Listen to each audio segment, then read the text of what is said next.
thini ngalokho ukuhlukunyezwa kwabantu upresident eziChamisa uchilo kuchona kwayizolo ukuthi ukuhlukunyezwa kwabantu into emba ifanele ngenzakala kuleli lizwe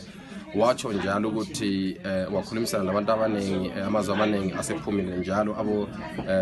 European Unions even people in Africa sebeqalisa ukuthi hayi ukuhlukunyezwa kwabantu ngakume upresident eziChamisa uthola ukusekelwa ilizwe lonke United Nations bonke besithi hayi ukuhlukumeza kwabantu kufanele kume ayisiyo indlela singakha ngayo ilizwe lethu siyaphambili. Ubone ngani lokhu ukuhlukumeza kwabantu kuza ngenxa yokwesaba i-court challenge leza hanjiswa besaba khona ukuthi abantu beZimbabwe bayakwazi ukuthi kabavotelanga izanu ngakho njengoba izanu isazikabavotelwanga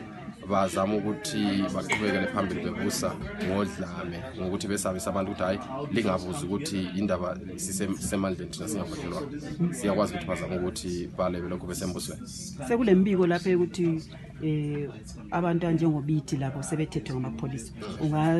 ungaba isiqiniso nxa esethethwe ipholisa obesemsebenzini ngicabanga ukuthi nxa bemikela uzabuyela njalo emsebenzini.